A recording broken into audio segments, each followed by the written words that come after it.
It's, so for whatever reason, I just got on here. I My mic wasn't working. I don't know why. I just did a LinkedIn live and I got on here for a little bit and my mic wasn't working. So we're gonna try this again. Happy Wednesday, right?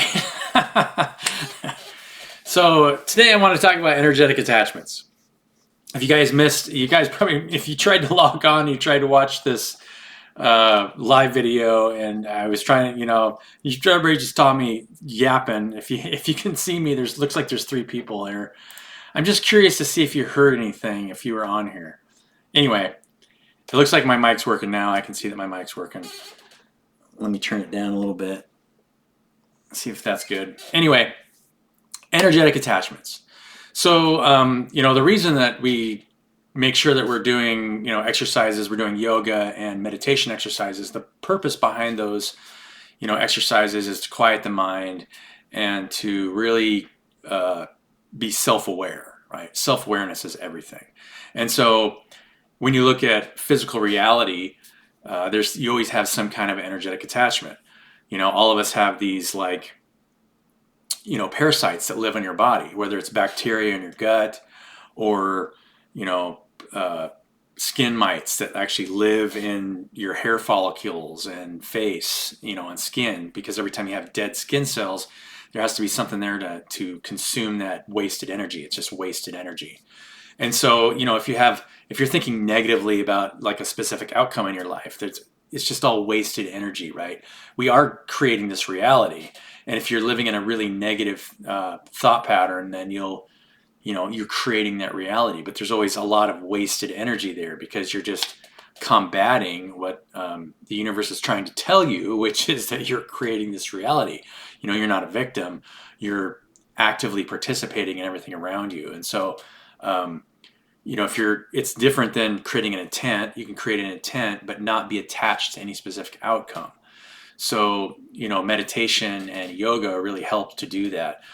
Yoga, I believe, is probably the best practice that anybody can get into, because not only does yoga move energy in the body to make sure that all parts of your body are getting, you're staying limber, energy moves easier in your body, but it's also a meditation practice because, make sure you're not, you could do yoga to rock music, but you're kind of defeating the purpose of what yoga is doing, because you need to be able to listen to your body at the same time as you're moving energy in the body. Because your body is, you're receiving all this intelligence into your body. And so you want to interact with that intelligence and listen to what it's telling you, because your body will tell you what it needs.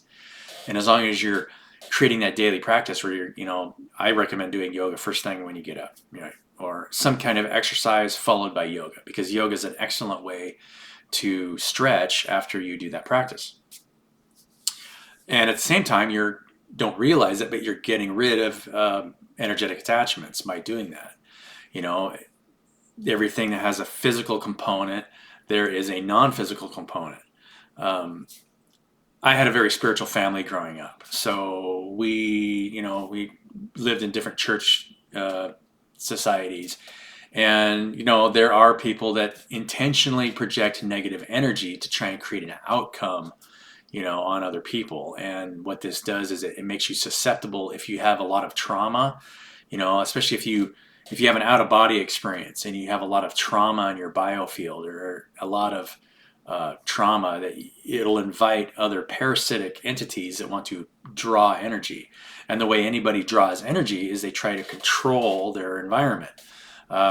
We had foster kids, and we had one kid named Jeremy. I would love to hear what happened, because we were not at that age. I was pretty young. I was in middle school, and at that age, we weren't able to handle somebody that had been through that kind of trauma. It was a young boy who had been severely abused by his single dad, a very violent environment where, locked in a room for hours on end and, violently abused. And, when you're in that state, when you're in that kind of traumatic state, your mind will naturally trying to get out of body, right? Because the environment that you're so in is so traumatizing, you just want to mentally get out of it. But that also allows entities to feed off of energy, right? Because energy is still coming into your biofield. And if you are just disassociating it with it completely and you just don't want to have anything to do with it, it allows entities. And I have witnessed entities that were taking over bodies when I was younger. So I was aware of the non-physical component from a very early age, and you're kind of sensitive to it. You know, if you're a very spiritual people, or if you're very empathic, you can sense when things are different. You can sense when there's, you know, a presence in the room next to you and there's no physical person there. I don't know if any of you have ever experienced that, but clearing those energetic wastes in your mind will clear energetic attachments. But it's also the reason why it's so hard to break patterns and behaviors, because if there's something there that is feeding off of wasted energy, you have to starve it out, right? So you have to create good daily habits to starve out energetic attachments. There are a million different kinds of energetic attachments out there, because, you know, when you're creating your own stress and you're thinking negatively about either your situation or maybe a family member, or, you know, if you're going to work for somebody and you have to answer to somebody and you're not part of your own, it doesn't feel like you're creating your own reality, then there's a stress there, because and there's a lot of wasted energy because you're not actively participating in every moment of the day of your own creation of reality, right? You're always, if you're serving somebody else and you're forced to, and you're not co-creating your reality with somebody else, then you've got a lot of, something is probably feeding off of the wasted energy, because you're going to naturally be thinking negatively about whatever that situation you're in. And so it creates stress and tiredness, and you're just naturally not going to be as healthy.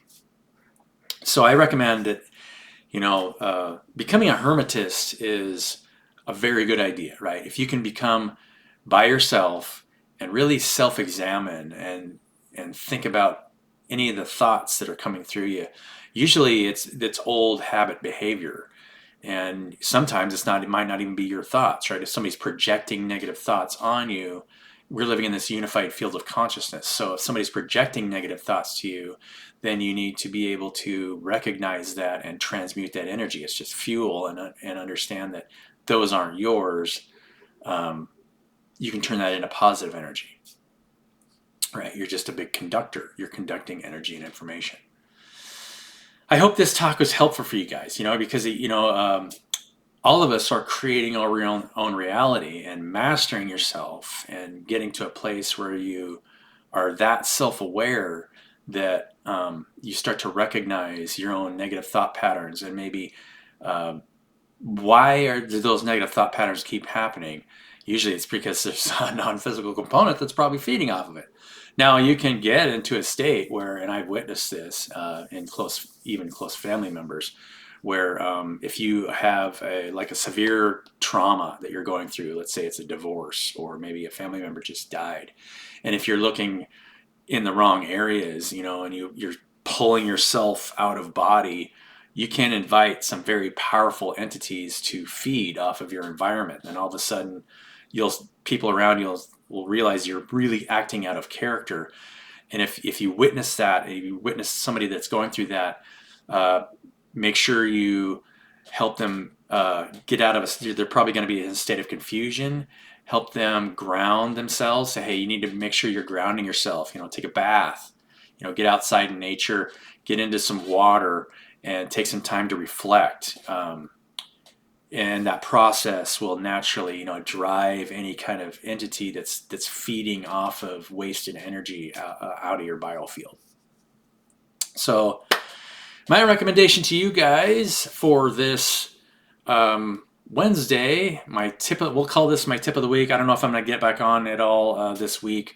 I really want to work on my project this week and get close to being at least 80%, 90% done this week. My tip of the week is to always work on becoming more self-aware, because your self-awareness is going to dictate how well you control your own reality. Everything is self-awareness, right?